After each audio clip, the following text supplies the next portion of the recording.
And hello, welcome everyone to our lecture today by Michael Gellert, which is based on his book, Far From This Land. We're delighted to welcome him back to share with us some of his dreams and visions in response to brain surgery. His presentation will be a dialogue between different parts of his psyche. Michael will recount his experiences, including a near-death experience, from the point of view of an alter ego, a skeptical part of himself. He will discuss the implications for his personal development, as well as for understanding human evolution and that of our planet. Michael Gellert is a Jungian analyst practicing in Los Angeles. He was formerly director of training at the C.G. Jung Institute of LA and is humanities professor at Vanier College in Montreal. He managed an employee assistance program for the city of New York and has been a mental health consultant for the University of Southern California and for Time magazine. Michael lived in Japan, where he trained as a Zen master. He is the author of 4 books: Modern Mysticism, The Way of the Small, America's Identity Crisis, and The Divine Mind. He lectures widely on psychology, religion, and contemporary culture. So on the topic of Far From This Land, a memoir about evolution, love, and the afterlife, please welcome Michael Gellert. Thank you, Virginia. Excuse me. Thank you, Virginia, for the nice introduction. I'm very happy to be here. As Judy alluded to, I have come here with every book I've published in the last 10 years or so. And it's become a bit of an initiation rite for the book. It means a lot to me that I was invited here today, and I do want to thank everybody for coming or for attending. We're staying at home, we're not really traveling, but for that is why I'm thanking you, because I know we're all getting pretty tired of this pandemic and its constraints on our lives. So these kinds of talks are one way we preserve and deepen our humanity. Amidst the crisis, we come together and we share. So let me tell you what I'd like to do today. I'm going to read you the basic introduction to the book, my author's opening remarks, and the title of it is How to Read This Book. And you'll find out in a moment why when I start reading. I'll read for about 20, 22, 23 minutes, not much longer. And then we'll open up the floor for questions, answers, discussion. And then I'm going to read again on a more theoretical level on the nature of active imagination. And that won't be too long either. And then we'll open up the floor again and have questions and answers and discussion. What I'm going to read you now, I wrote in this past year. It's a kind of explanation for what to expect in the book so that you don't get thrown, because it is a memoir. In a moment, you'll find why I needed a special How to Read This Book introduction. The book itself, I never wrote as a book to be published. I didn't think I would publish it, and I wrote it 14 years ago. Since then, I haven't touched it and changed anything. So when you read it, you'll keep in mind that it's in the context of 2007, not today. So here's the author's opening remarks. The following story is based on a series of dreams I had in response to brain surgery and to facing my human frailty and mortality. It is the creative expression of what can happen when we consciously dream our dreams onward from where they ended. This can also involve protracted conversations with and among the inner figures who populate our dreams. Conversations that produce penetrating insights into the dreams themselves and the vexing problems they are often about. Jung called this method of exploring the unknown active imagination. It led not only to the creation of his Red Book, a remarkable account of his conversations with his own inner figures, but to what subsequently became of that project, namely the foundation of all his later psychological works. Since this method is so central to our book, some preliminary discussion of it is warranted. As Jung himself acknowledged, he did not invent this method. In the 4th century, St. Augustine admitted in the opening lines of his philosophical inquiry, Soliloquies, that he was mystified by the way it developed as a dialogue with reason. Reason in quotation marks with a capital R.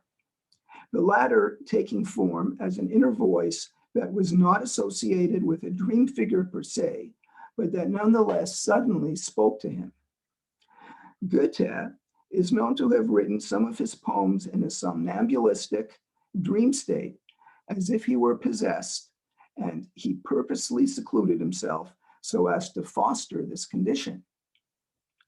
As did the Swedish filmmaker Ingmar Bergman, whose screenplay for his film, Hour of the Wolf, was inspired by inner figures who not only talked to him, but appearing externally as projections, wouldn't leave his room until the film was completed. As contemporaries, Bergman was familiar with Jung, but apparently not with his use of active imagination. Similarly, Rainer Maria Rilke's mystical prayer-like poems in his Book of Hours began with what he described as forceful inner dictations, occurring in the mornings and evenings, the times when we are closest to sleep and the unconscious. Rilke and Jung were familiar with each other, though Rilke was on more intimate terms with Freud. But even a thinker as worldly as Thomas Jefferson clearly engaged in a self-reflective, active imagination when he wrote his famous lyrical Dialogue Between My Head and My Heart, as part of a letter to a married woman he fell in love with.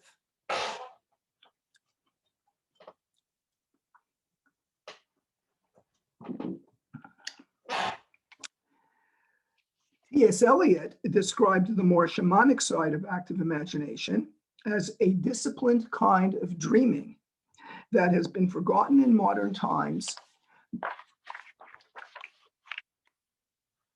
Excuse me. The paper stuck together. Here we go.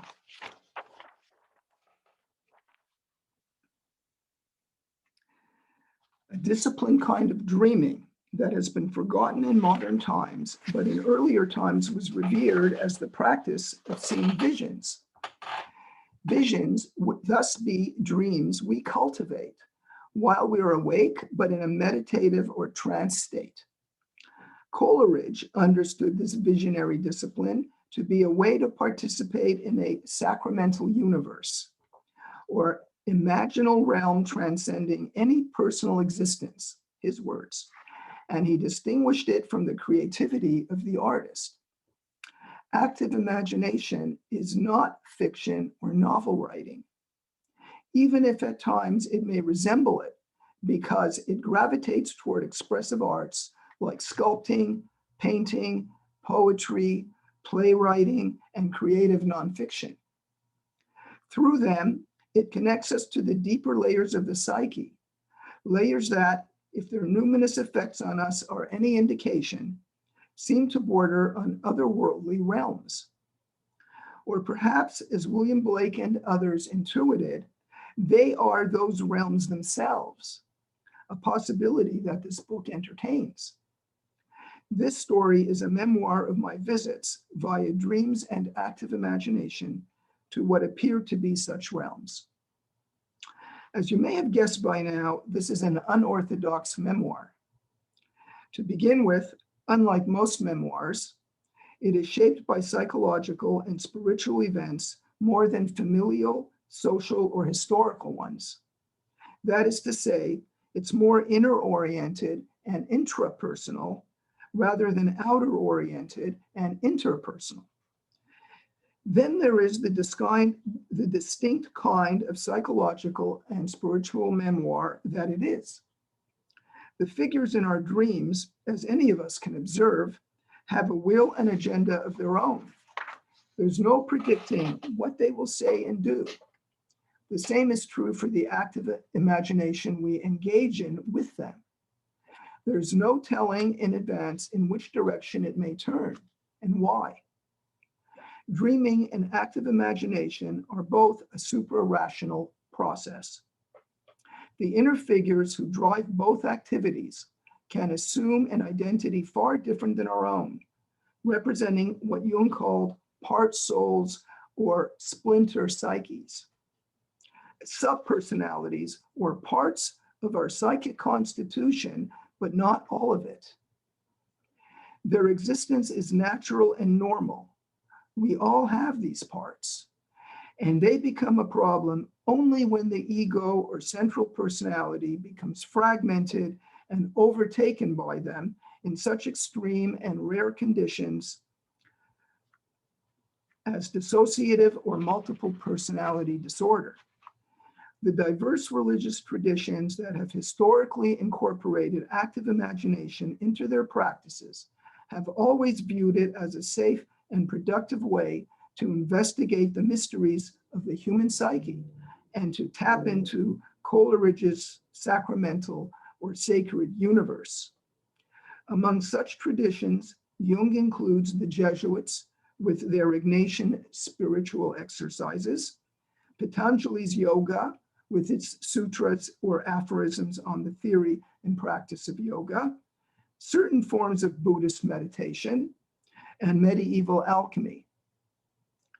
All the same, active imagination is not widely used as a way to tell one's personal story.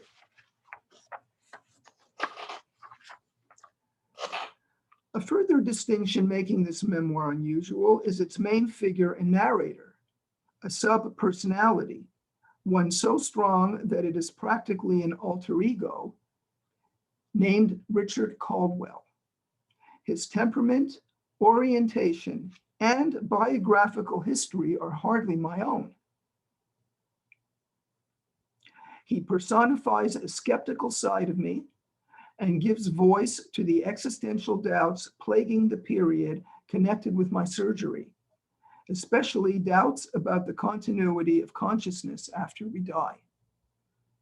In other words, the story is told from the critical, discerning perspective of a shrewd skeptic who is not easily fooled. That its narrator should be him rather than me was not a decision I consciously made. He spontaneously emerged in the post-surgical phase and insisted on telling the story, including all the dreams and visionary active imagination material that arose during this phase, told from his point of view, essentially making it his story. Essentially, he hijacked my story. What could I do other than give him free rein? If repressed or cast out, he'd only return with greater forcefulness in his doubt. Another figure, much closer to my conscious identity, or the actual ego, represents the professional part of me, the part informed by my profession as a Jungian psychoanalyst. This story very much unfolds as a dialogue between these two figures, my inner skeptic and my professional self. The first encounters a parallel universe, aka the afterlife, and the second, in the capacity of his analyst, helps him to make sense of this. The professional self becomes a helper or healer to the skeptical self, who in turn submits to the ordeal of psychotherapy. Healer, heal thyself, as the ancient prophets proverb says. However, this analyst does not practice his craft entirely in the style I do. He often seems more like a didactic teacher than an analyst simply listening and gently forwarding the patient's inner process with him, trusting the psyche to find its own cure. He's quick to make interpretations and to explain to the patient the meaning of the latter's experiences, as if he knows better. And as it often happens, he does. In large measure, this is a creative device employed for narrative purposes, one whose use Jung would probably frown upon. He would agree that a psychopomp or spiritual guide is needed in order to clarify what the unconscious has revealed. Often the guide is an agent or spokesperson for the unconscious, and in this story, there is more than one. But he would disagree that this function should be the ego's.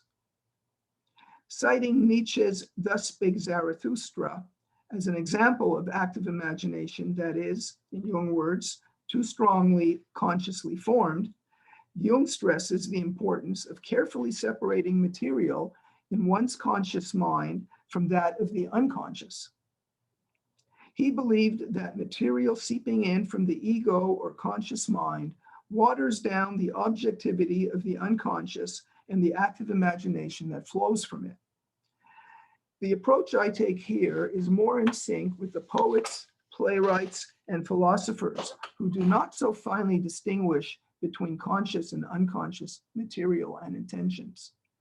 Either way, the conversations our inner figures have with each other or directly with us speak to the psyche's impulse to reveal itself and to work out its inner conflicts and self-dividedness. A tremendously transformative and integrative power is unleashed when we allow our inner parts to talk with each other. Speaking of poets, as a record of visits to other realms, the book has some features in common with Dante's Divine Comedy, a fact I was unaware of during the process of writing it. Of course, I'm not elevating my account to the level of Dante's eloquent, sublime, epic poem, mesmerizing us with its boundless, vivid imagery and layers of rich allegory. Merely, I am pointing to these basic features, 6 of them to be exact, to illustrate how creativity of this kind can follow certain grooves, suggesting the influence of what Jung understood as the archetypes of the collective unconscious. No writer is an island unto themselves. The first way my story resembles the Divine Comedy is that the latter is also, as Eliot and others contend, a product of active imagination. Both have the quality of a revelation, a novel disclosure, yet also a perennial truth. Like many exercises in active imagination, both stories wrestle with religious, philosophical, spiritual, and psychological themes.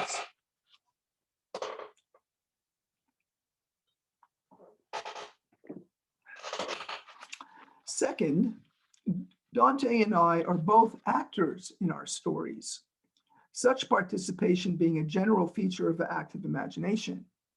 And we are both portrayed as alternate versions of ourselves. In Dante's case, he is presented as an idealized version he would have liked to have been. In my case, I'm presented in 2 versions that, as previously just discussed, reflect exaggerated parts of me. One that is a skeptic in certain matters of ultimate truth, and the other a loquacious, proactive analyst. I'm afraid neither of these alternate versions is as attractive as Dante's. Third, if we compare Dante's journey through hell, purgatory, and paradise, or heaven, to modern near-death experiences, admittedly, perhaps an unfair comparison, we see a sharp difference in purpose. Dante's allegorical visit to the other side of the grave is primarily instructive. aiming to illuminate how to live a moral and spiritual life that leads to God or heaven rather than to purgatory or hell. In contrast to the modern near-death experience, it was not intended to provide emotional comfort and facilitate safe passage back to the land of the living. It was not a short, single episode event, but a learning process unfolding over the course of a week. Precisely the week beginning on the night before Good Friday in the year 1300. Though the story told in this book is about a modern near-death experience, it likewise aspires to be educative and process-oriented, but naturally with a different perspective and different themes than characteristic of Dante's medieval Catholic theology. Fourth, the fact that this story begins darkly, yet concludes with a kind of redemption and a hopeful outlook, further gives it something in common with Dante's journey. This qualifies both stories as comedy, comedy as understood in the ancient Greek sense of the meaning, as opposed to tragedy, whose movement is from light to darkness. Fifth, given this comedic feature, it is noteworthy that the redemption in both stories is spearheaded by male guides. In Dante's instance, the Roman poet Virgil. But it is finally midwifed or consummated by extraordinary women who are the love interests of the narrators. As we shall see, a man's female inner figures tend to serve as a bridge to the hidden depths of the psyche, or to what the ancients called the soul. With its diverse characteristics, this feminine side within every man is what Jung referred to as the anima. Lastly, another core feature that the two stories share is their concern for ordinary life in the everyday world we inhabit. It should be remembered that Dante did not intend his commedia to be only an exaltation or mystical contemplation of otherworldly realms. Indeed, the adjective divina was added after he died. He also intended it to be a reflection upon the condition of the mundane world that he lived in, namely the Christian world around the year 1300. So too does this story explore questions about an afterlife as a means to raise our awareness about how we should choose to live here and now in our world and century. It is, at heart, a story about this world, this earth we dwell upon. In Dante's words, the small round floor that makes us passionate. On a final note, it is worth repeating that the book is a memoir. It is a faithful rendition of what the psyche released when its intimate partner, the brain, was intruded upon, and when my natural fragility as a mere mortal was stripped down to a stark, naked vulnerability. The dreams and visionary active imagination experiences in the story are described in the way they happened. They are events as real or true as any, only they represent the reality or truth of the psyche. Specifically, they represent the part of the psyche that appears to be able to perceive higher or otherworldly realms, or again, to perhaps be those realms itself. This memoir is about my visits to this distant region of the psyche, where the mind evidently meets and merges with these realms. So now what I'm going to do is actually just read you the opening paragraphs of the actual story, which again was written in 2007. And you can anticipate after what I just read that it is not told in my or my ego's voice per se, but in the voice of the inner skeptic, Richard Caldwell. So, April 2007. The story I wish to tell must begin with the confession that I am the least likely person to tell it. Until recently, I had always been an atheist who had no difficulty believing in religious experiences. I just didn't believe they were outside the scope of natural phenomena. As a professor of evolutionary psychology, I often repeated to my students the fact that nothing in physical nature shows any evidence that it is designed by something beyond itself. Even so, nature is extremely complex and beautiful, and my awe of it was similar to the kind expressed by Einstein and Spinoza.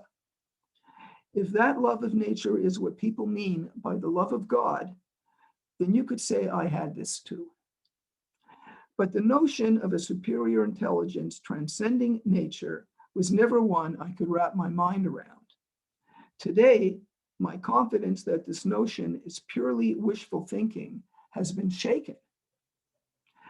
And confidence it was. As someone once said, it takes great faith to be an atheist. I have become a man who has lost his faith. If you think this is a simple problem, you are mistaken. Losing one's faith in the idea that the ultimate meaning of existence is what human beings give it is no small matter. This conviction cannot be easily and welcomingly replaced by some newfound religious belief.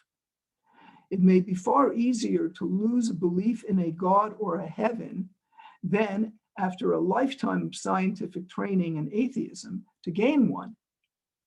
How does one develop a religious understanding that is as sophisticated and sober, as intricate and clear as the laws of nature with one previously held as the highest order?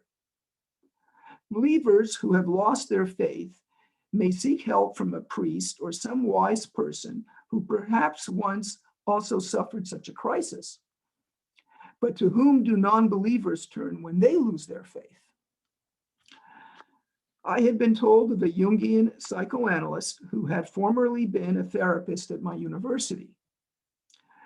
A colleague had consulted him to get help for her anxiety. In addition to his specialty of working with dreams as a way to understand the unconscious mind and our patterns of behavior, she had told me he was interested in mysticism and had studied with a Zen master in Japan. That's my biographical information. I had the impression that he was out there on the fringes of psychology. It thus seemed likely that he would not be one to think I was crazy. If consulting him did not yield any insight as to what caused my experience, then perhaps I'd get some clues as to what did not.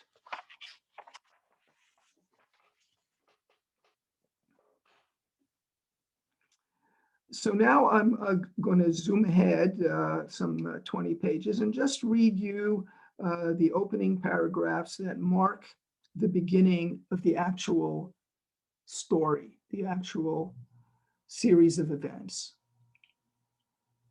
This is in the chapter called First Installment. This must be a hallucination. I open my eyes and see tall blades of grass. I am on my back, my head to one side. I run my hand along my body from my waist up to my head and scalp. I have no hair on my head. I touch my face. Barefoot and in a hospital gown, I slowly stand up. I am standing on a patch of grass in the trough of a sloping forest canyon. Beside me is a well-worn trail that snakes down along the canyon floor and twists out of sight. Above me, the trail continues, but I can't see where. A warm, balmy breeze blows into the opening of the back of my gown. How did I get here? I scroll my memory to see if I can find a clue, but to no avail. I remember nothing, absolutely nothing. I don't know who I am. I don't know my name. I don't know where I come from. I don't know anything. There is movement far below. Somebody is coming. Minutes pass as I try to figure out what to do. What can I do? I can hide, but then what? A man comes into view about 200 yards from me. He is about 6 feet tall with dark features. His t-shirt reveals an athletic build. "Are you Richard Caldwell?" he shouts.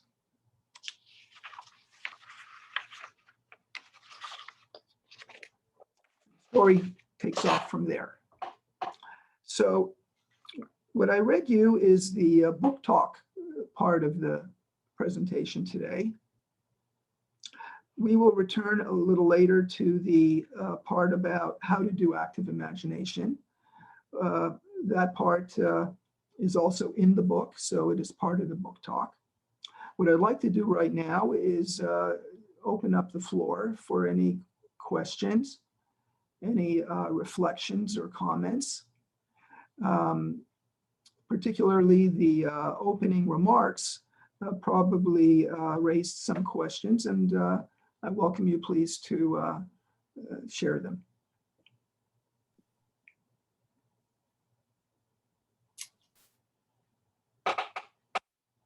Always takes a few minutes for somebody to raise their hand.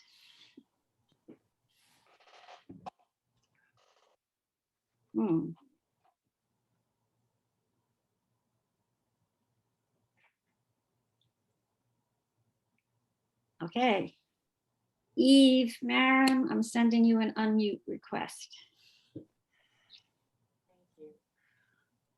Well, Michael, thank you so much. I really enjoyed your wonderful book.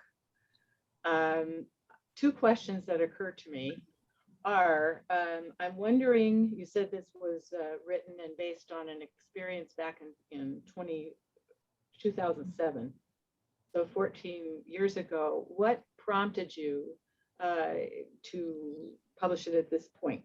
And in the book, you do eventually, you tie it in with some of our current circumstances, but I'm interested to hear your words on that. Yeah. The second part would be the choice of Richard Caldwell, because that was so interesting to have chosen to deliver the narrative from the perspective of this skeptic. And I wondered, I get it from what you said, but I'm also wondering with regard to that, whether at this point you have any further reflections on the fact that he was so insistent about having that role. Both very good questions that I also wrestled with. I never wrote it with the idea of publishing it. I was actually between two books that I was writing, and I wanted to do something creative but different than the kind of writing I usually do, essay writing, nonfiction. Although this is nonfiction, it's actually an essay in story form. Yes. When I finished it, I thought about, could this be something other people would be interested in? And I called up somebody I know in the publishing world, an agent in Chicago whose work that he represents I've admired. And I sent him a copy of the book. And we got on the phone a couple of weeks after that. And he basically said, I enjoyed what I read, but I have no idea how to package this as a book and market it. There's just not any references for it, not in our current culture. If we lived in the Romantic period in the late 19th century, with some of the people whose names I mentioned, like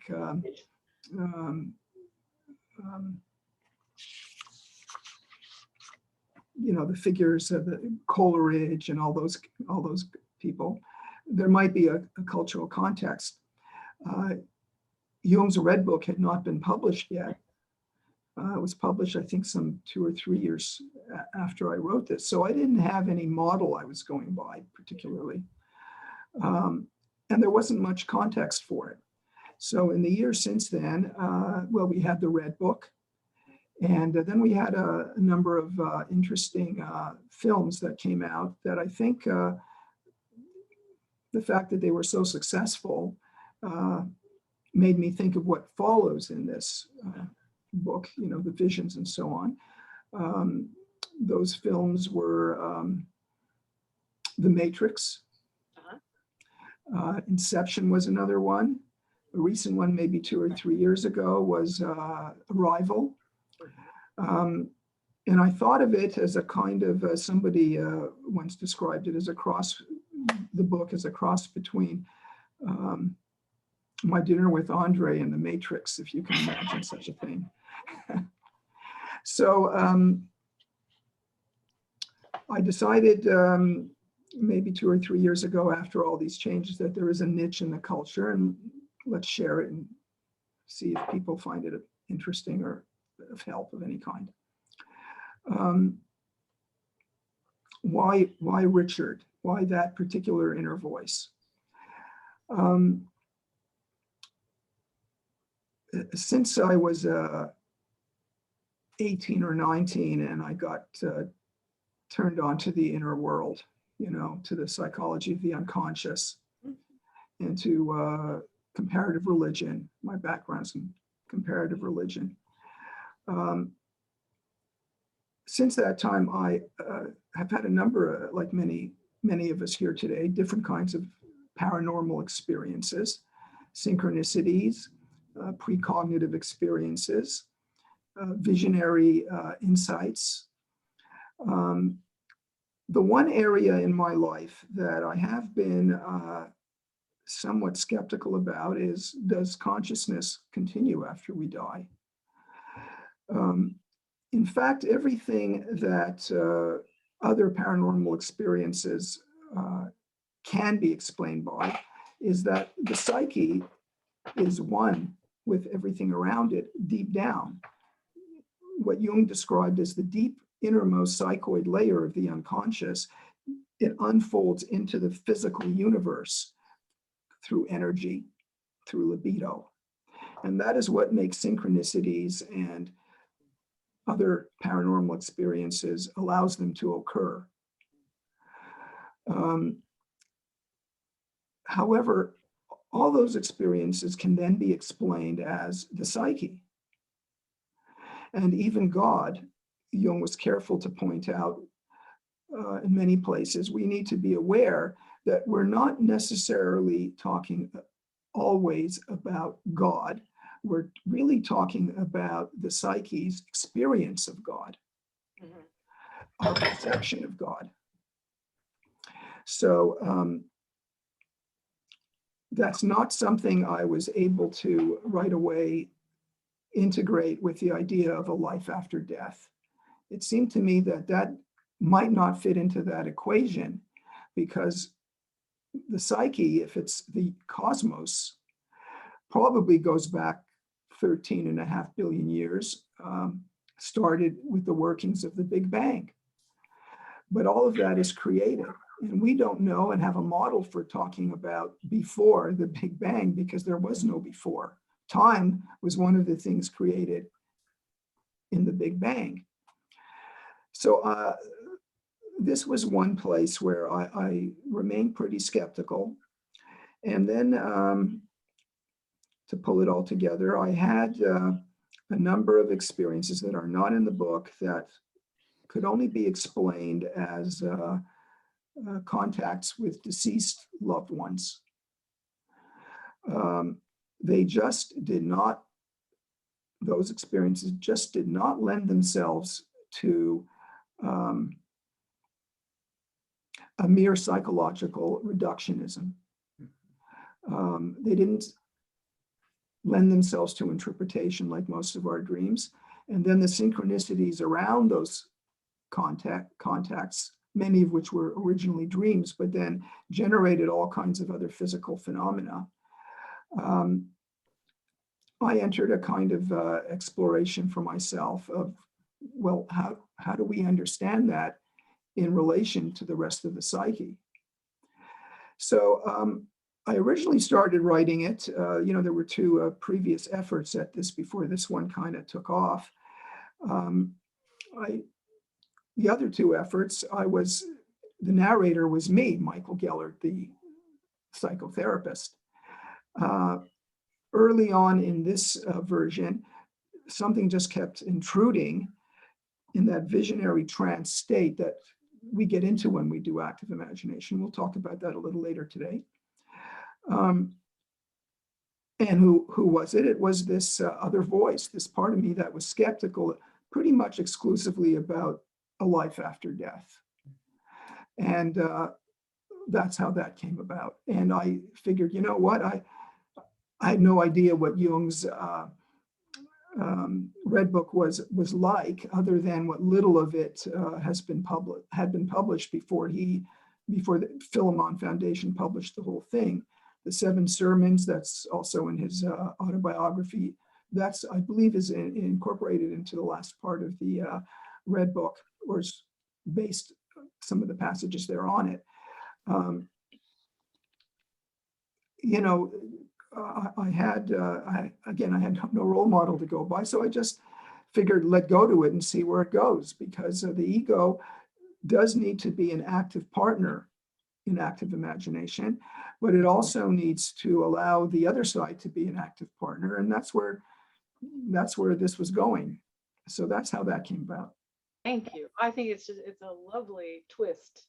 And it occurs to me that the timing also is coincident with the sort of the, what do we call it, lowering of consciousness on a collective level that really calls for a strong voice that will also address the skeptics in the audience, that can perhaps help us with some desperately needed insights and encouragements to explore further, you know, in this. I mean, I think it's a very brave book. And thank you. Appreciate that. So appreciate it. Thank you. Thank you for your answers. Okay, thank you. Very kind of you to say. Janie, we have. Yeah. Oh, did you want to say something before we go to the I next? just wanted to add a note on, you know, I've always loved science, and what you just said about what we're going through, it's very much a confrontation between the believers in science and the non-believers. There's a reason why Jung never liked to be called a mystic, even though we all know he was, because he wanted his work to have a place in the scientific community. You're right, the timing, I never thought of it in that way, but it just connected to me as you said what you did. Thank you. Okay, Janie Ingalls. Michael, I was wondering if, you know, I've been reading the Red Book with my grandson, and we're experiencing the back and forth dialogues. And I read your book in 3 days. I couldn't wait to get back to it all the time. And it's the same, I get the same experience with that I get with the Red Book, in that I get confused and I have to go back to the book and say, was that Michael, or was that Richard? Or was that, you know, one of the other characters, the scientist?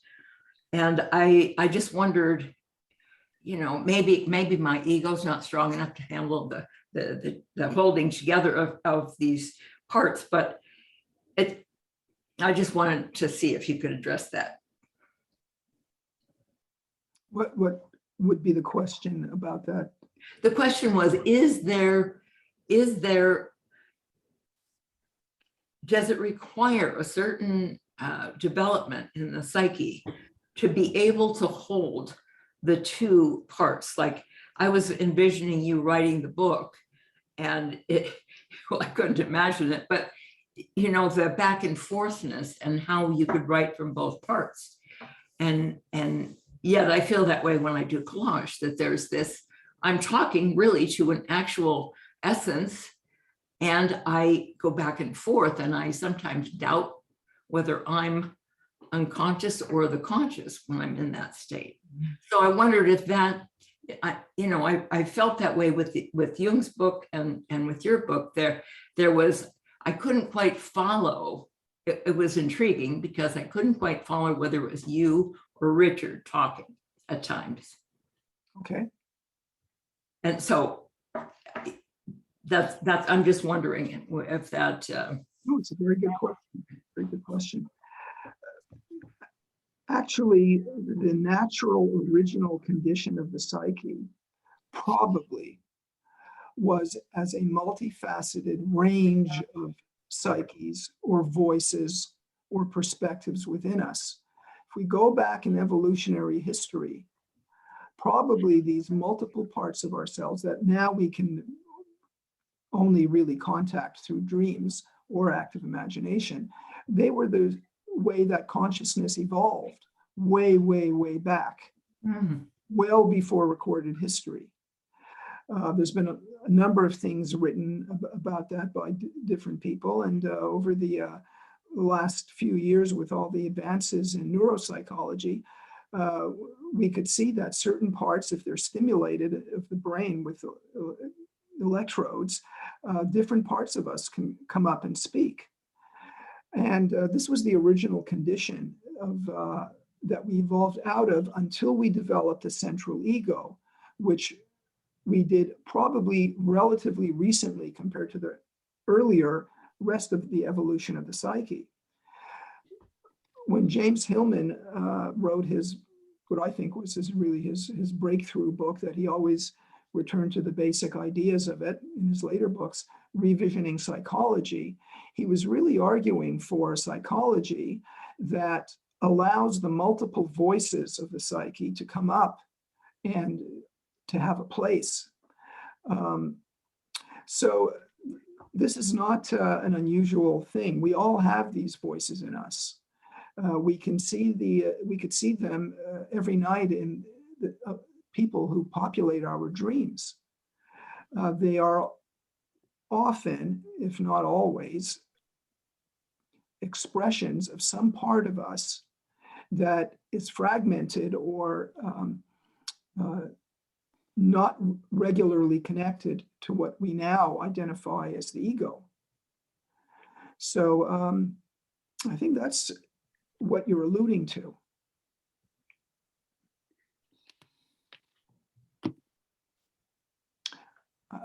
I'm not hearing you, Janie. Oh, Janie, you must have muted yourself. I'll send you the unmute. There you go. Can you hear me now? Yeah. Okay. And the other thing that I would add on that is that because it's become a rare phenomenon, it was an evolutionary adaptation. We find, and this was also Hillman's argument, that we've come to pathologize this natural part of the psyche. So, because that's when we usually see it, when it, as Eve raised the question before, when there's a lowering of the threshold of consciousness, meaning that the ego kind of submerges into the unconscious and for the duration of the night with our dreams is subject to its laws and regulations, and anything can happen. When that situation now only happens either when we're dreaming or having a vision or we're doing some free flow kind of meditation, the different parts come up. But they won't allow those into a court when that comes up through hypnosis, for example, because our society in its particular evolution has pathologized that part. Now, the one thing that's important in both your question and Eve's question is to do this kind of work, this intense immersion into the unconscious and the manifold personalities we have. We have many personalities. There's only a few in the book. You find a lot more, for example, in Dante's Divine Comedy or in Jung's Red Book. Today, we do need to have a strong ego to do this, because when we go into this inner world, well, at the end of the night, whether we've been sleeping or up all night writing active imagination, we need to come back to the world. So you need a strong ego that has its own feet on the ground. And we'll talk a little more about that later, because Jung was very keen about repeating that, especially around active imagination. And for those of us gathered here today who are therapists, most of you I'm sure know, we need to be very careful when we recommend a patient to try active imagination, because we need to be relatively assured that they have a strong grounding on the earth with their feet, and that they could endure it, because you just never know what a critical voice inside you, it can turn negative and dark very fast, and you need to have a good ego to endure that. That's what I was wondering, because about 50 years ago, I was trying to meditate, and I remember lying down and trying the process, and I felt that I was going somewhere else, or something was coming in, and I had to stop immediately. And I think that I was just thinking about a patient that I had this morning, because I can't see him tomorrow. And he brings in collages and he brings in dreams, but he can't go to where the dream comes from, or where, you know, the collage might come from. There's only him, there isn't an other. So I think that's, you're answering a lot of really important questions for how to work with someone like that. You don't do that. Yeah, you be careful. Yeah, thank you. Ingmar Bergman has said about that period when he was making that movie that he nearly went insane. And of course, people say that during the years after Jung's break with Freud, when he was writing the Red Book, Jung often has said that keeping his feet on the ground and having a family and living in the real time and space world kept him in the world, kept him from going psychotic, from getting swallowed by the unconscious. Before I go to the next question, I just can't resist. You're talking about the thousands and thousands of years ago, the psyche. And I love it when our talks intersect with other talks. So we had a talk by a Brazilian, Inácio Cunha, and he shared with us a tale of indigenous, very, very early indigenous peoples. And he labeled it as kind of showing us the birth of consciousness. I think that's what you're referring to. Yeah. Next we have Hermenia. Yes, thank you. As you were speaking, a lot of questions came up in my mind, but I'm not going to ask all of them. But just a quick aside, after Melville wrote Moby Dick, he became very ill. And after Coleridge wrote The Rime of the Ancient Mariner, he stopped writing because he said it was too much for him to go through. But anyway, so my question is in relationship to your mentioning that you had a question about consciousness after death. And so I guess my question is, the consciousness after death, would it be in another form other than we would know? I mean, if it exists, because we can't know, but would it be in another form other than embodied? So that we can't really think of yet, that the ego can't comprehend or understand. Mm-hmm. So consciousness after death, would it just be psyche and no body? And if so, then when we think about ghosts, Jung said that they were complexes. And so when we think about ghosts or conversation or the feeling of a loved one who has passed or whatever, would that be a complex, a cutoff complex or some kind of complex? Or is it some kind of a multiple dimension? And which we also cannot know, but theoretically, would they be a complex or a multiple dimension or both? Okay. And so I guess I would like your thoughts on that. Mhm. And the other question that I have is about, I think oh, okay. we should stay with those. There's quite a few questions raised in what you said. Yeah, there's a lot more. Okay. Yeah. And of course, I don't have a crystal ball any more than anybody else. So we're talking about a profound mystery. In the book, some of the archetypal ideas of what the afterlife might be like that's discussed. And according to many of the mystics as well, who had near-death encounters, but not from illness, the way people do today, they've experienced other levels. St. Paul in the New Testament talks about having reached the third heaven.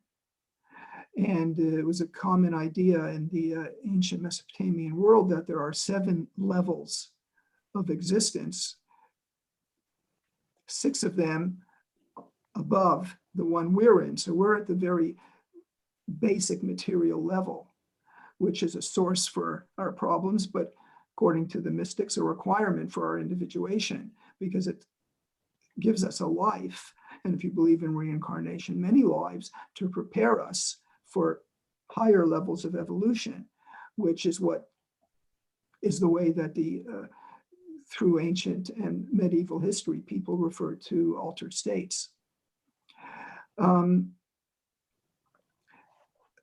What you said about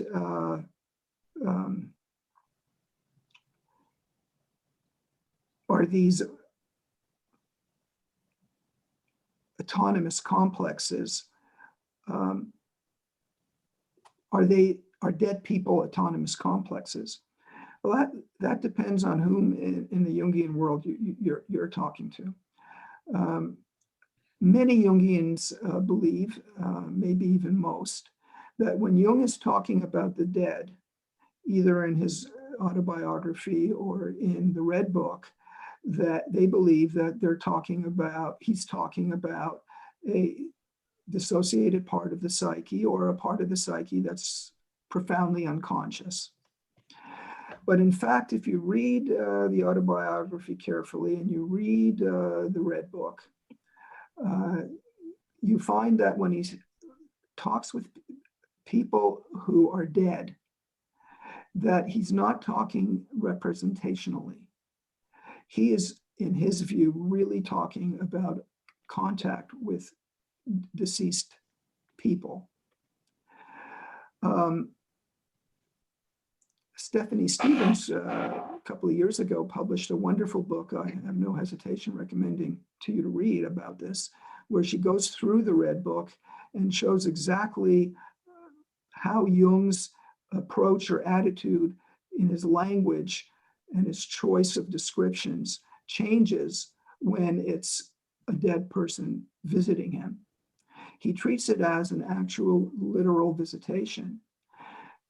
My own experience, and I think that of others, is that the dreams I've had with deceased loved ones, they just don't make sense, no matter how savvy my interpretation aspires to be. It just doesn't fit in, because that part is not in the ego part of the psyche, or even in our personal unconscious. And it's not only archetypal, and maybe not even archetypal at all. Of these 7 layers, and many mystics talk of 4 layers because the 7 are condensed into 4. There is a subtle body, which we have as well, but we don't see. There has been some success with Kirlian photography, and there's one shot you could look at that when the astronauts first landed on the moon, there's a strange radiant light around one of the astronauts as he's walking around on the moon. So we know that this exists, and this is part of the psychoid part of the psyche. the psyche is much more complex than we think, and it's a kind of a transducer from the other side, which is how we can have a near-death experience and come back, or how the dead can appear to us in a dream. And some people have experienced visions of their deceased loved ones in front of their eyes. So there are grading levels of less and less physicality, the highest level being the mystical oneness with God. And that, because all of them also exist in this realm too, that we live in, the unconscious unfolds into that. It's for that reason that we can have these experiences, that it's all connected. It's one mind or one body or one cosmos that either includes the afterlife or is included by it. So that's, I hope addresses a little bit what you raised. Thank you. Shahrazad. Hi. Hi. Michael, you mentioned Jung regarding the active imagination figures and figures that come up in visions as part souls or splinter personalities. Is it part or splinter because there could be many personalities, different figures in us, or is there something more? Like what, for example? Something more like what? No, I mean, is there more into it? The fact that he calls it part souls is like the soul, but an aspect of soul. Or splinter, meaning part of the personality, or does it mean something more? Well, it can, you know, regarding Herminia's question, if we have in a dream, let's say, a visitation of our deceased relative whom we love and think about, or not think about for many years, they can appear in a dream. And I don't think Jung would call those part souls in the sense of they're parts of our psyche. They seem to be autonomous, like archetypal complexes, but they're not mere archetypes, not to reduce what archetypes are when I say mere.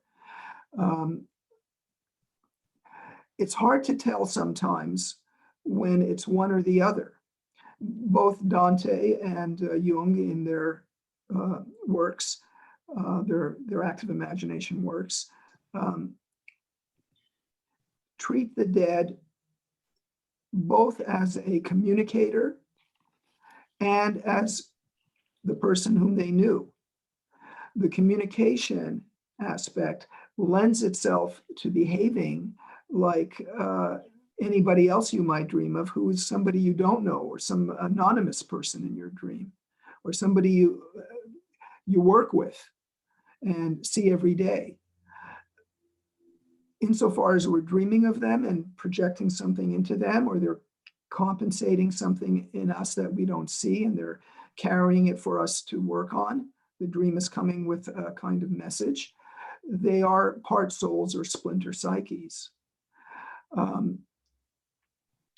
Jung, for example, talks about, just like Dante, ancient people before their time, and it's hard to tell. Now, they could very well be archetypes, like was the poet Virgil really the guide for Dante? Was Ammonius, whom Jung mentions in the Red Book, and there were three or four great figures in ancient times who had the same name in the Greco-Roman world.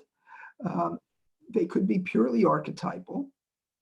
We have no way of knowing, or they could possibly be visitations, but they don't necessarily have to be.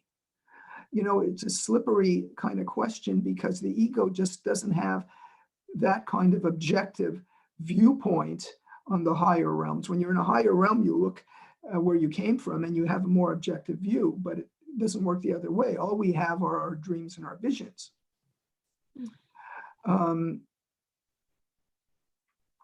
I think in Ingmar Bergman's case, he would say that these were parts of his own psyche. And by making the film, he integrated them into his awareness so that they were part of his psychic environment. And all his movies after that early film, he did some of that and had that quality. When Jung talks of a dream he had where I think Emma, his wife, visited him, he treats it like a visitation. He doesn't try to analyze it symbolically. He takes it the way tribal cultures that we've known since recorded history and other cultures, the way they've talked about the dead appearing. Thank you. Thank you so much. Virginia And Barrett. it seems to be a very interesting that the common theme in all the questions is, how real is this stuff? And can we trust it? Well, you can do an experiment. Try active imagination and see what happens. If you're doing it in a, even if you think you're not doing it in a correct way, there is no correct way. It's not a mandated formula. Chances are, if you just practice it long enough, it'll begin to take off on its own, and it will dictate or write itself if you're writing. There are many forms of active imagination. We'll talk about them in a little bit. But you can experiment with this. Oh, I know they're real. For me, they come in images that are so otherworldly that it's hard to own it personally. But I would think that it's when Jung calls it part soul or splinter personality, but part soul I can kind of relate to. Splinter personality I cannot relate to. So it's something speaking to the soul, an aspect of the divine. Whatever the image is, then I have to go by that. So I know they're real. Yeah, we all, Thank you. we all have to go by our own experiences. Right? Yeah. Thank you, Michael. You're welcome. Okay, Virginia. Yes, Michael, this is all so interesting. On a more mundane level, the name Richard Caldwell interests me, and I wonder, because you were a consultant at USC, whether you ever met a classics professor named Richard Caldwell. He was a former hockey player. He had a PhD in psychiatry, and he had a Freudian take on mythology and the interpretation of mythology, because he felt that young men were pretty much the ones being educated by Greek and Roman mythology, and that Jungian psychology was less effective as a way to explain a mythology. So I just wondered if you happen to have heard him or come upon him at USC. No, I haven't, but even if I had, I wouldn't be able to tell you because of the regulations around confidentiality. But I can honestly say, when I read you here, the last part, when the figure is asked what his name is, that's the first I heard of it. He just belted out Richard Caldwell. It's what came. Yeah. Thank you. Yeah. Hey, Eugene Carancha. Yeah, that is correct.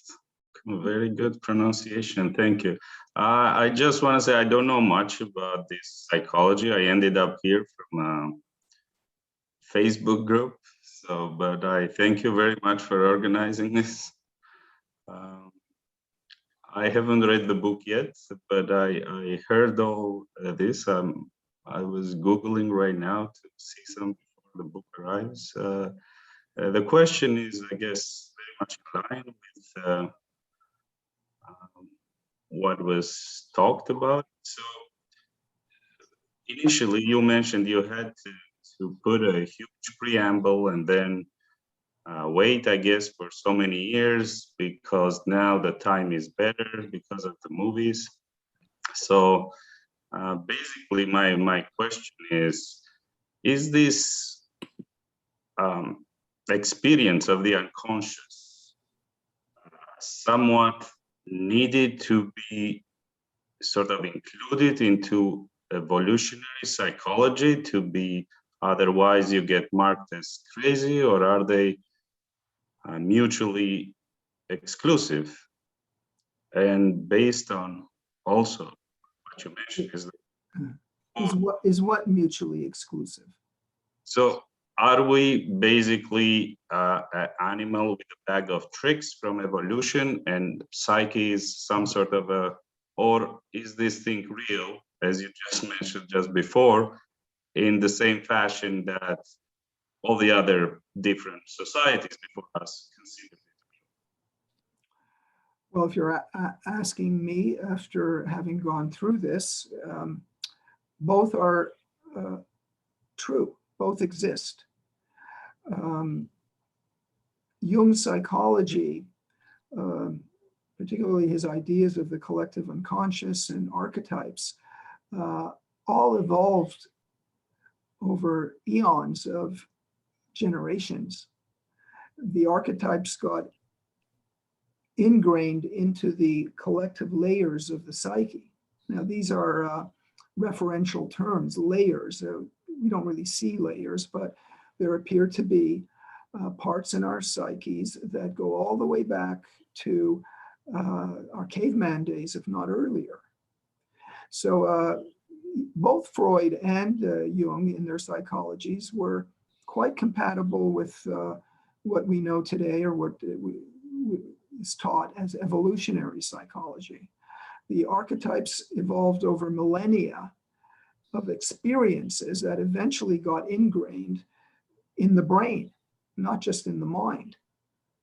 So they in one place, Jung defines the archetypes as psychological instincts. They're the psychological version of the body's instincts. And in the same way that instincts are inculcated, that are bred through constant repetition over many generations, that they become part of our inheritance at birth. It's the same thing with the archetypes. And therefore also with these experiences of contact with other realms. That has been there early on, before organized religion, or religion as we know it, was around. There were tribal traditions, and some of them are still active today, that are very nature oriented. You know, St. Augustine said something very interesting. He said, miracles, and you could even talk of consciousness itself as a kind of miracle. We have no explanation or method yet for creating consciousness in a laboratory. It defies all that we know today about the human brain. Still, we don't know the relationship exactly, precisely between the brain and the mind. Augustine said, miracles are not contrary to the laws of nature. They're only contrary to what we think are the laws of nature. So again, the subjective element of the ego and of our culture affects how we perceive these things. You know, it's very interesting with UFO experiences. There are a number of accounts of people who in a group are gathered, and some in the group see the UFO and some don't. What does that say about perception? We also know that they have a physical studies have shown that people who've said they've seen UFOs in the environs, in the area around them, there's been radioactivity picked up on the fine instruments that can detect that.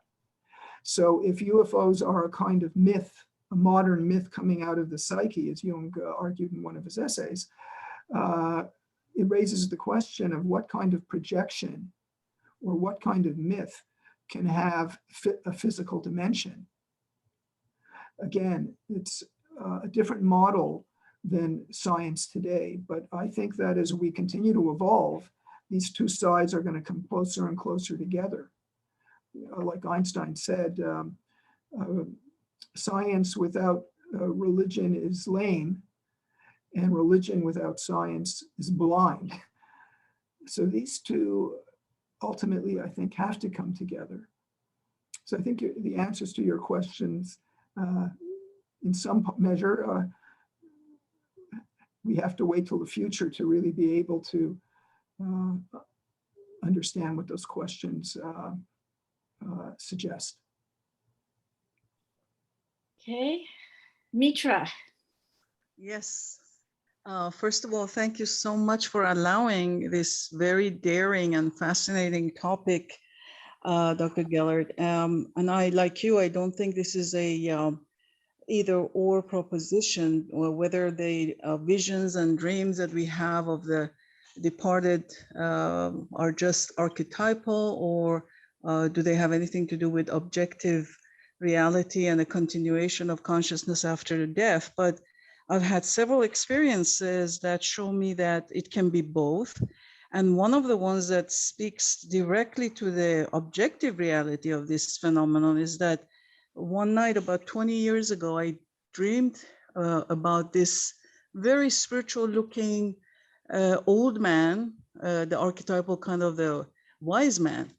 And he was in the sky, and like those balloons that write some messages in the sky, he kept pointing me to this message in the sky that said, Zephyn, just a word, Zephyn, Z-E-P-H-Y-N. And he was adamant that I should notice this. And so I woke up and I immediately took a note that what this is. And in the morning, I started searching all of my dictionaries to see what this word could mean, Zephyn. Well, I couldn't find anything. So I went online, and I said at that point, there wasn't really that much online about it, but I found one entry about a company called Zephyn. So I just said, well, what do I have to lose? I emailed the company and I said, I'm curious, where did you get the name Zephyn?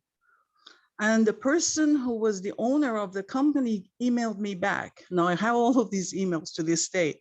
He emailed me back and said, Zephyn was my spiritual mentor. And ever since he passed away, he has come. Oh, and then he said, why are you asking? So I responded that I saw this person in my dream, and he wanted me to notice the name.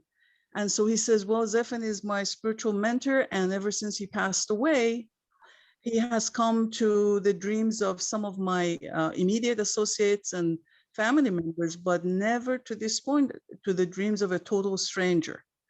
So that was really a strange way for me to get the confirmation that, yes, there is some kind of objective reality that goes on as far as people, once they pass away from the physical realm, there is something happening. And I've had many more after that. I am going to listen to you if you have any comments about such kinds of dreams that get confirmation, objective confirmation like this from the outside world.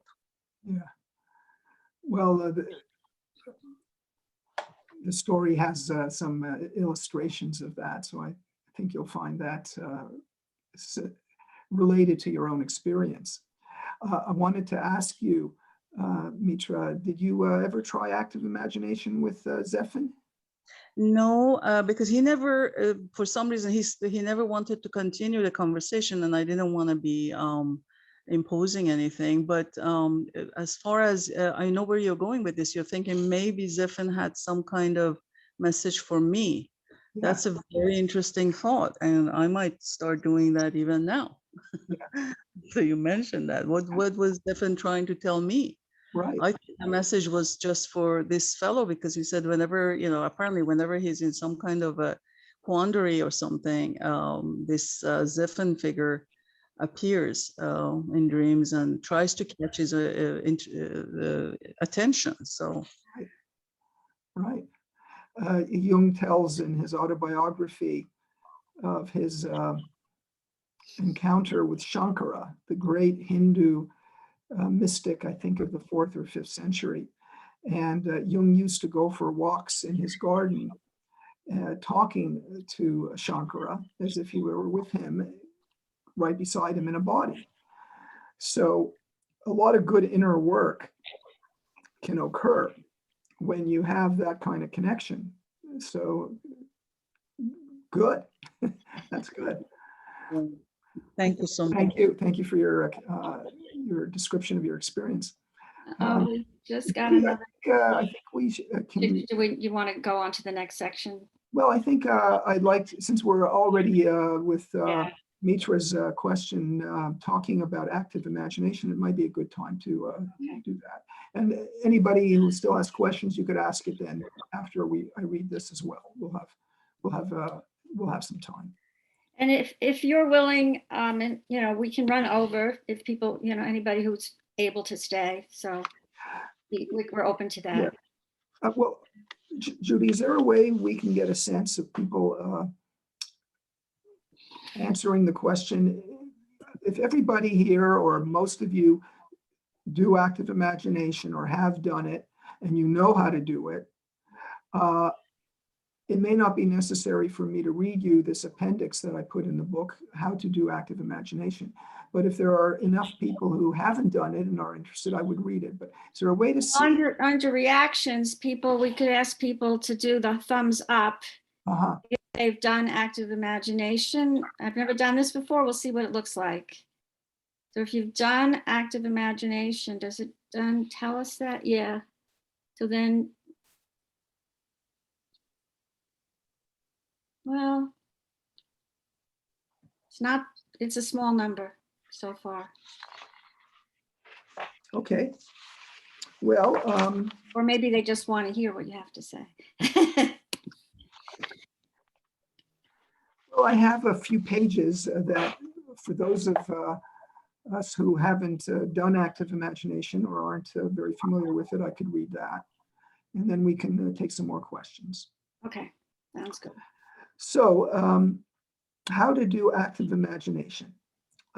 Jung's method of working with dreams involves not only a set of techniques, but a distinct kind of meditation or contemplation. It is a segue to illumination. One technique of active imagination is to imagine the dream continuing from where it left off. You begin by reviewing the dream, sinking into it meditatively, and as if it were actually reoccurring. Then you continue it to where you imagine it might have gone had it not ended where it did. Even if you suspect your conscious mind or ego is just making it all up, if you're practicing this exercise meditatively, its content is still coming from somewhere, and not unlikely from the unconscious. What started out as a single dream can develop into multiple episodes of active imagination that go well beyond the dream they began with. For those of you who would like a more expanded description of what active imagination is and how to do it, I would recommend Robert Johnson's book. It's, where did I have it? Inner Work, Using Dreams and Active Imagination for Personal Growth. Inner Work. It's a very nice and penetrating way of getting a good introduction to this. Another technique is to pick a character in the dream other than the dream ego, that is, other than yourself in the dream, and write out a dialogue with them. The character may be a central one, but sometimes a seemingly peripheral character may hold the key to the dream's meaning. An example of that is I lead for a number of years now, I've been leading a writing workshop. And one of the writers who wrote a novel was having some difficulties and getting it published. And one night had a dream with a little girl in it that resembled the daughter of the main character of her story. And the person shared the dream, and then the group opened up and had a dialogue with her that was a kind of single psyche, a kind of organic little collective unconscious of just myself and the members together. And it turned out that the little girl had something to say about this novel. So the group gave her the assignment to go home and do some active imagination with her.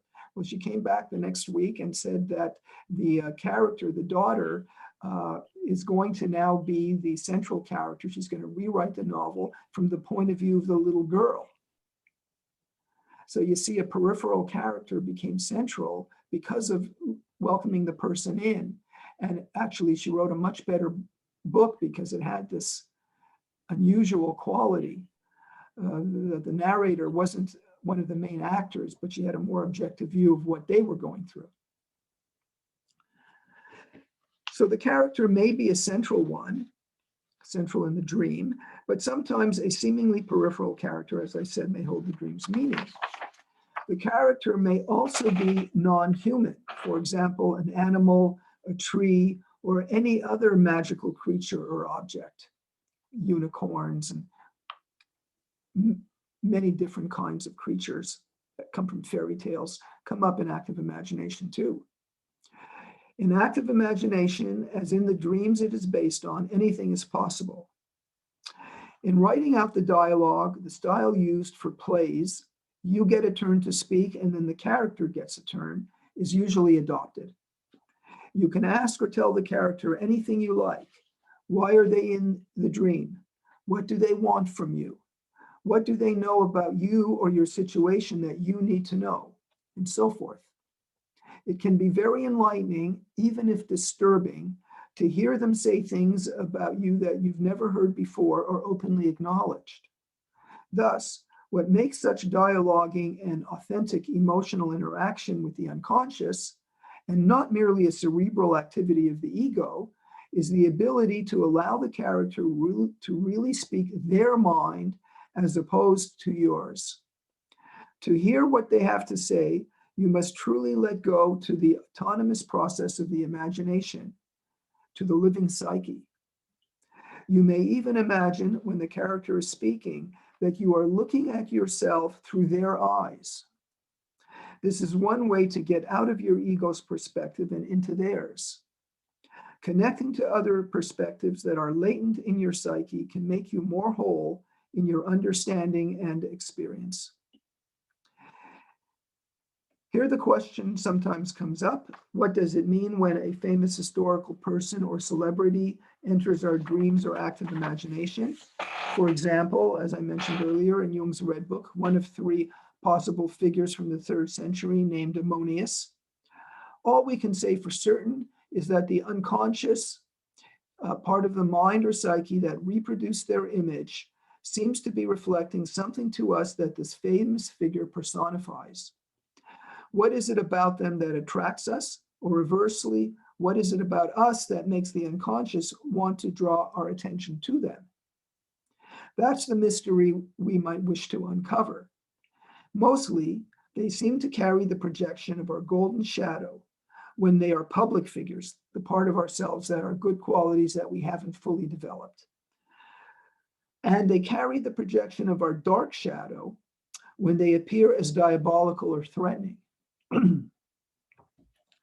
What we say about them can be features of our own personal psychology as much as theirs, and what we often think we know about them is usually pure fantasy on our parts. I rarely recommend extensive active imagination with overly heroic or celebrity types. as their charisma tends to overshadow or altogether overwhelm the delicate process that makes active imagination work. Similarly, it is a general rule of thumb that practicing active imagination with living people we've actually known and who've played a role in our lives is not a good idea, as it can get into a kind of ancestor worship or voodoo thinking that serves our own desires rather than the unconscious's desires. The same can be said for using active imagination as a way of communicating with the dead. This should be, as we discussed, this should be approached very carefully and for good reasons only, and rarely, if ever at all. For what is important for us is to live our lives fully in the actual world we live in. As Thoreau said, one world at a time. Active imagination is not to be turned into a form of channeling or a kind of seance. It is advisable not to go out of our way to initiate contact with the dead, but rather to deal with them only if and when they make contact with us. A final technique of active imagination, one which Jung uses a great deal in addition to the ones above, is to draw, paint, or sculpt the images in our dreams, or some image that may not be in the dream itself, yet captures its mood or essence. Janie, it brings up your process with collage. That's another form active imagination can lend itself to. The visual technique may also bring the dream's core meaning. This visual technique may also bring the dream's core meaning into consciousness, though in a nonverbal way. All of these techniques may be combined with each other. There are no hard and fast rules, and you must find your own preference and style. Your own psyche has its own vocabulary and style, and that'll just evolve naturally as you do active imagination. Indeed, Jung did not write a great deal about active imagination, probably for this reason. He didn't want to influence people's natural process, the individual's process. Lastly, it needs to be said that active imagination is a powerful tool and a most unpredictable form of meditation.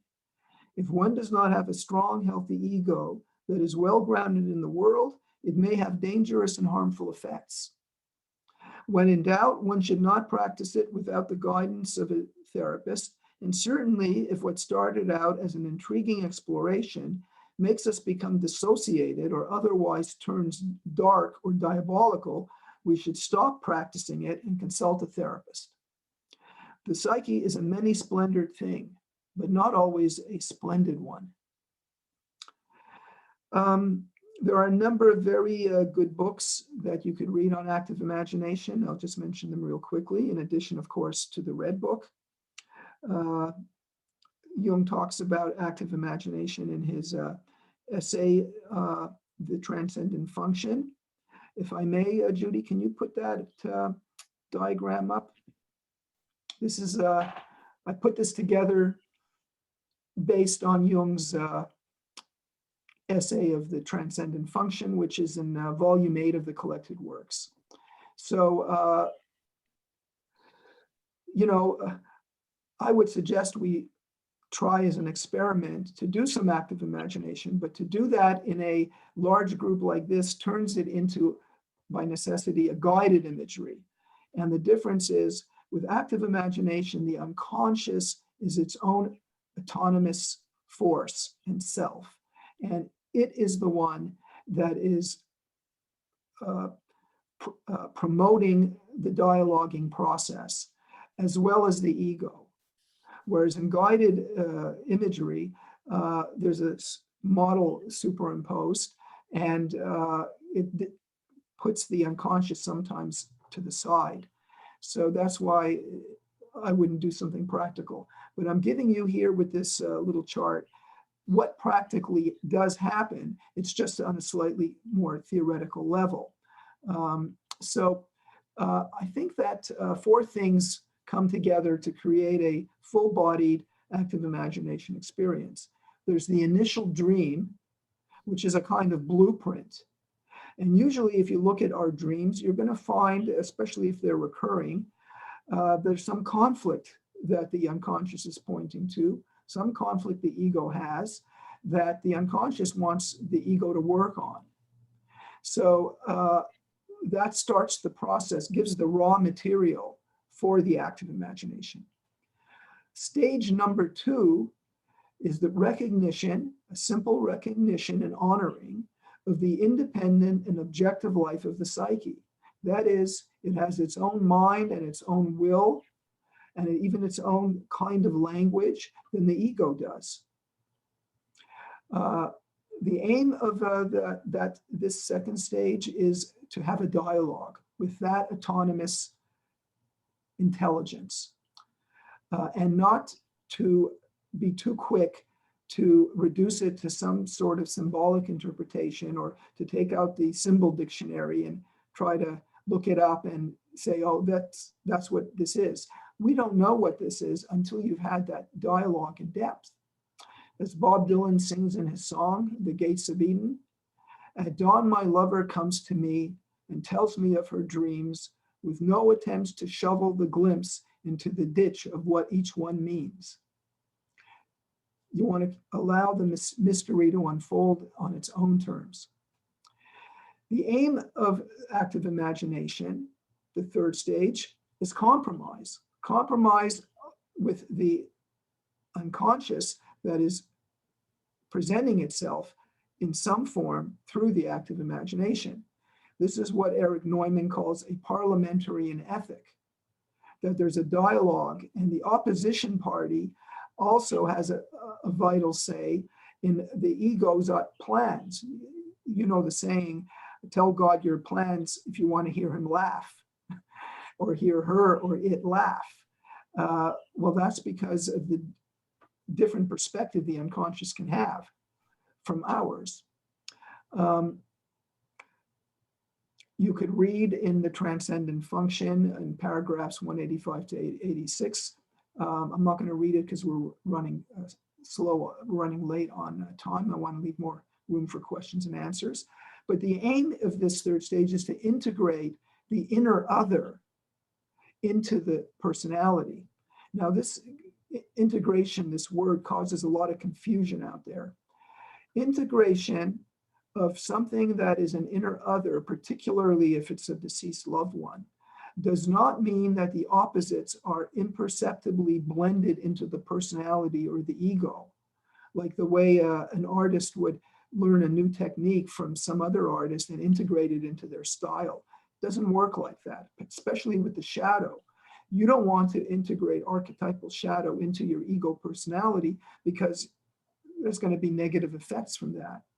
What integration here means is rather the inner other and their perspective are held side by side with the ego in a balanced way. So you have them in your awareness, but you don't become one with them. Oneness is a distinct kind of mystical experience that goes with the higher realms of active imagination or meditation, as I mentioned earlier. And then the fourth, which is the coming together of all the three, is integration and wholeness, which again is this balancing of the opposites. We do that long enough and it gets integrated, and we benefit from that dialogue and that compromise, and we get a kind of resolution to the conflict. Well, that is what integration psychologically means: integrity, wholeness. And really the long-term aim or goal of active imagination seems to be captured by what Maria the prophetess, one of the early 3rd century alchemists, described, that has become known as the axiom of Maria. One becomes two, meaning the ego alone becomes the ego, and number two, then the unconscious. There's a dialogue. The two becomes three. Some third comes out of that dialogue, some compromise, some different point of view than either of the two necessarily have. Again, the unconscious is a vital partner to the ego, doesn't take over. And then the third becomes the one that is the fourth. So there's a fourth stage of wholeness that then raises the whole process to another level. And then it can also begin over again in another dream that picks up where the last one dreamt off of, because the unconscious lets us know when we've gotten what it wants us to get, it tips its hat in later dreams usually, or just by the feeling we intuitively have that this interpretation or understanding, this feels right. It must always feel right. Active imagination should not be an act of violence or violation to the ego, and we need to keep an eye on that. Okay, Judith, you can drop that.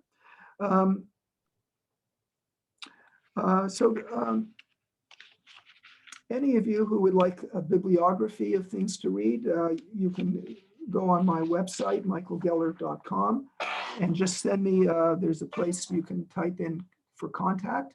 You can just send me an email and I'll be happy to send you the substantive list of wonderful books written by analysts on active imagination. So we have another 10 or 15 minutes. We can return to the conversation and open up the floor for questions and answers. I'm going to call on people who haven't already asked a question first, but I'll keep track of the rest of you. So I just sent an unmute to Gary Spake. Go ahead. Good afternoon. Yeah, I just got the book. It just came in the mail. So I haven't read it yet, but I've been following you guys for a while now, and it's really interesting. A question I had, it's almost not a question, but it probably may help clear some things up. I knew a guy from Garden Grove back in the 70s. His name was Brian Scott, and a book was written about him, Transformation of a Common Man. And Brian had gone down to South America at the asking of an entity called a host that came to him mentally. And he went to the gateway of the sun. He was transformed to a higher consciousness. They called it Noah's 10. And basically, while he was there, another voice came to him and says, "May I join you?" And he goes, "What do you mean, join me? Can I share your body?" And so he says, "Okay." So this guy named Voltar joined his body while he was down there. And he came back with him to California, and he lived with him for 5 years. Voltar was out at night, and Brian was doing his work at Bell Helicopter during the day. And ends up Brian's wife liked Voltar better than Brian, I guess. I don't know. But it was real interesting. But when he asked him, "Could I join your body?" It gave me the sense that he was a non-corporeal being, didn't have a body, but he had it one time. And he says, "Yes, I was Viracocha about 100 BC. And when he looked through Brian's eyes the first time, he started crying. He says, "My beautiful city, it's gone." He was at Pumapunku, which is just all these stones all blowing all over the place. "My city was beautiful. It is destroyed." So obviously, he, as an uncorporeal, I guess how you say, an uncorporate being, he didn't have eyes to be able to see. So he's an entity there without eyes to be able to see. And then he saw through Brian's eyes, saw where we are now.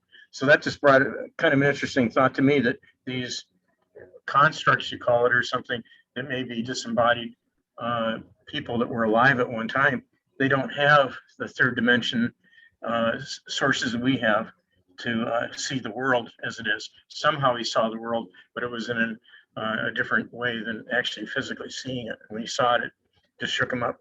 But that's just my point there. Yeah, it's an interesting point. Comes up a lot when we do this kind of work. I don't know if this is right, what I'm going to say. It's just a hunch I have. I think that there's a continuum of experience that active imagination falls into. And I would put active imagination in the middle of the continuum. Then to one side, toward the end of the continuum, I would put guided imagery, because again, guided imagery imposes some leadership of the dialogue from the voice of the person who is doing the guiding. And it doesn't mean that they can't guide that person to a very profound experience of some kind. And also it can unfold into active imagination when the guide, who is outside the person, obviously another person, that person steps aside and lets the active imagination or the process of dialogue with the voice that the person under the spell has. That's one end of the continuum. The other end of the continuum is, I think, channeling or seances, which do aim to embody the voice of some being supposedly on the other side. The Course of Miracles is that kind of an experience, and it also dictates to the person what they need to write down. The person who is the vessel or the channel for that voice often in the seance is not present anymore, but is to the side, watching the whole thing as if it's somebody else or a movie. This again is not active imagination, because active imagination's primary aim is toward individuation, integration of the opposites, and wholeness. On the other ends of that continuum, that is not always self-evident. So there comes a kind of sensationalist aspect with it. I'm not saying that there's anything wrong with that. I would just evaluate it from my point of view in terms of how does it help me to be a better person. Active imagination usually leads in that direction and is generally trustworthy. Just one other point there, Brian and him sharing each other's body, it did cause a lot of conflict because he couldn't shut him off. When Volter wanted to be there, he was going to be there and talk. And so they had to make an agreement to, you come out at night and I myself during the daytime. Yeah. And his whole reason for coming here supposedly was to help man prepare himself. This was 1975 when this happened, for becoming part of a psycho-cybernetic community, is what they called it. Our living with our iPhone is what I'm calling it now. Yeah. Well, that is a quality that a lot of these channeled experiences and also guided imagery, they tend to get kind of apocalyptic or messianic. You know, they're coming to save the world. And there are many, many versions of this that it raises the question, how could there be so many versions if it's one world on the other side? Well, it's the diversity of the psyche that seems to have a hand in the process. The other thing I would say about the dislodging or competition in the body, that the voice wants to be embodied and the person's ego then has to share the body or completely disappears. That is distinctly not active imagination. And I don't think, I don't see how that helps the ego. Yeah. It seems to impoverish the ego very often. And I would be very cautious about that. Thank you. You're welcome. Thank you for the illustration. I actually have a question. Can you elaborate on, you said that if there's somebody in the dream that you know, that it's not wise to do active imagination with them. I actually had a dream recently. The main character was somebody that I know who's actually attending today, and I told her about it so she knows what I'm talking about. And I've been, as you were talking, I've been thinking that I really want to do active imagination with that character from my dream. But then when you said that it's not wise, so I'd like to hear more about that. Well, Other analysts may disagree with that. My understanding has always been that if it's a person whom you know who's in your social orbit, that you don't lend them to the archetypal processes that they may, as magnets in your psyche, draw up, because that person may become more or other than they truly are. And that could be a very good thing if they're spouting incredible wisdom and intense love toward you. But that's not always the case. Sometimes we dream of people in our orbit, or a friend whom we've had a falling out with, or a relative who, all the jokes about relatives, are about conflicts. We have conflicts with them. It could be strange if that person in the dream resolves the conflict, but in the real world doesn't. So you see, it's crossing boundaries between imaginal realms. Right.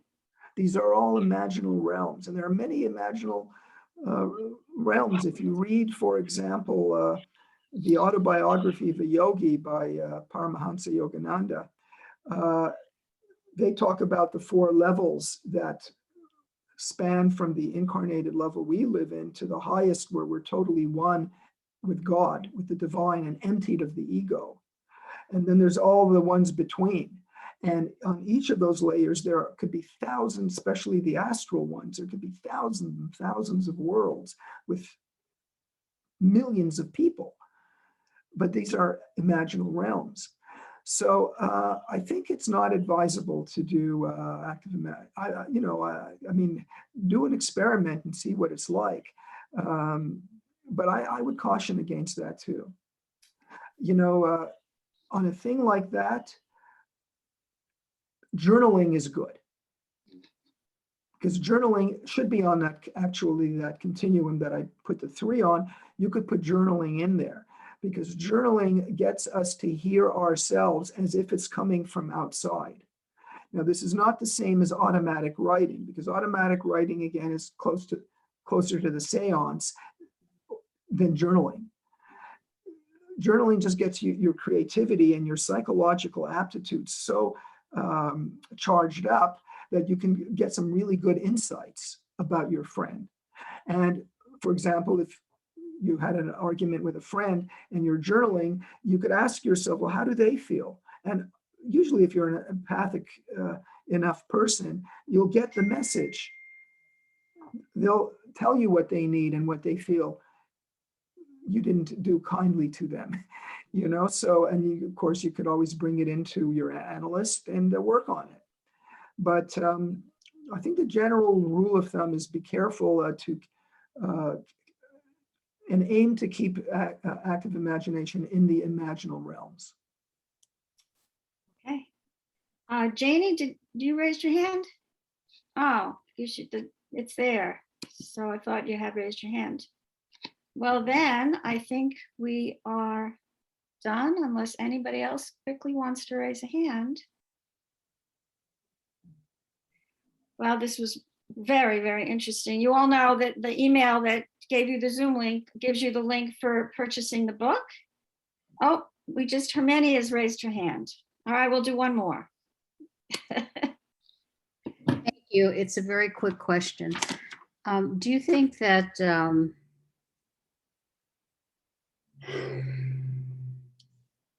active imagination has become part of pop psychology and a sort of methodized form of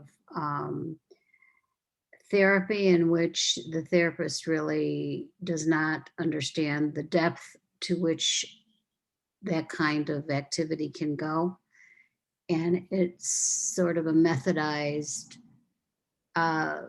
form of therapy, as opposed to what Jung felt was highly specialized. Well, I can't speak for individual therapists, what their approach is, because I don't know. But as far as becoming part of pop psychology, I would say that's one area that hasn't. I do know that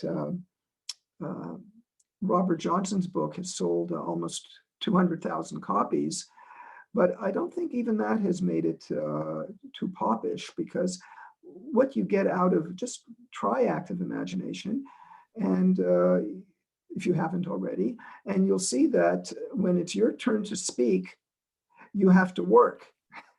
And when it's your turn to listen and take in what the inner other is telling us about ourselves and our own shadow, well, that's not very pleasant. That's also work.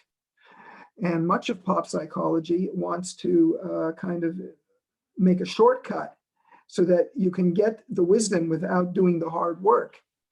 But you know the saying of what is a shortcut? The answer is the longest distance between 2 points. So you're probably making more work for yourself by doing it in a superficial way. And I hope that, you know, I do know that Gestalt therapists work with dreams, and they have a technique that Fritz Perls independently, it seems, developed from Jung. I don't know, maybe, you know, the archetype of active imagination, if there is such a thing, bubbled up in a number of people at the same time. It's a little different than Jung's. So the Gestalt people do a kind of work with dreams that's kind of like active imagination.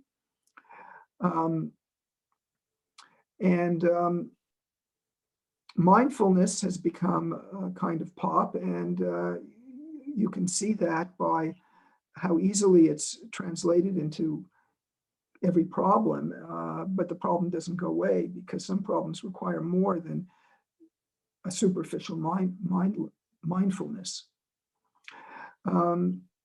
So that's what I think. I think it's one area of Jungian psychology that still there could remain a lot to unearth, even though I wrote this book before the Red Book.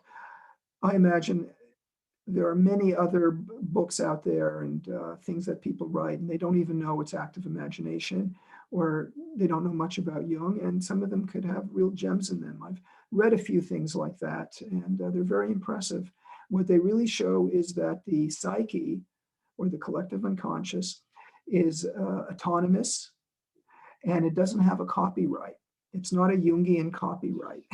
Other psychologies and philosophies and art itself lend themselves often beautifully to active imagination. Well, that's a nice point at which to stop.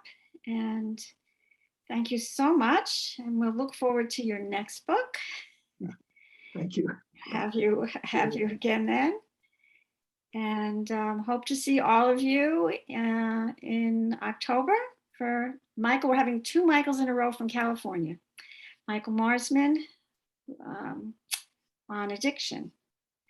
So see you all then. Bye-bye. Bye-bye, everyone. Thank you for your questions and your attendance.